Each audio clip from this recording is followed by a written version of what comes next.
ଫାଙ୍କା ତ ଆମର ବହୁତ ଗୁଡ଼େ ପଦବୀ ଅଛି। ପିଏଚ୍ସି କୁ ଦିଆଯାଇଛି ଆଡଭର୍ଟାଇଜମେଣ୍ଟ କରିବା ପାଇଁ ଫାକଲ୍ଟି ପୋଷ୍ଟ ଗୁଡ଼ାକ ଅଛି। ନନ୍ ଟିଚିଂ ବି ବହୁତ ପୋଷ୍ଟ ଭ୍ୟାକାନ୍ସି ଅଛି। ସେ ତ ଫାଙ୍କା ତ କିଛି ଅଛି ଯୋଉଟାକି ଆମର ଅନଗୋଇଂ ପ୍ରୋସେସରେ ବି ଅଛି ବହୁତ ଗୁଡ଼େ। ସେଟା ତ ସରକାର ମାନେ ଏଠି ଜଣକୁ ଆପଏଣ୍ଟମେଣ୍ଟ ହବା କଥା ଆମର ଏଠି ଜଣେ ଓଏସ୍ ଅଫିସର। ବର୍ତ୍ତମାନ କିନ୍ତୁ ଯେହେତୁ ଓଏସ୍ ଅଫିସର କେହି ନାହାନ୍ତି ଆମେ ଜଣେ ଫାକଲ୍ଟିଙ୍କୁ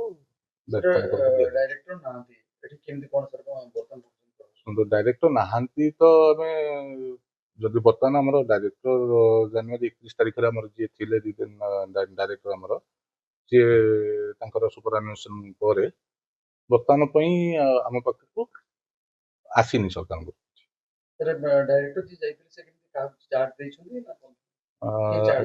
ସେଦିନ ତ ମୁଁ ଆକ୍ଚୁଆଲି ସେତେବେଳେ ଟିକେ ଗୋଟେ ମୋର ପର୍ସନାଲ ଫ୍ୟାମିଲି କାମରେ ଥିଲି। ବର୍ତ୍ତମାନ ଯାହା ଆମର ସରକାରଙ୍କ ସହିତ ଲିଆସନିଂ ମ୍ୟାଟରଟା କରାଯାଉଛି କେମିତି ଯଥାଶୀଘ୍ର ଆମର ଡାଇରେକ୍ଟର ଆସିକି ରହିଲେ ଆମର ଡେ ଟୁ ଡେ ଆକ୍ଟିଭିଟି ଗୁଡ଼ାକ ଏବଂ କଲେଜର ଡେଭଲପମେଣ୍ଟାଲ ଆକ୍ଟିଭିଟିର ପୁଣି କେମିତି ଚାଲିବ।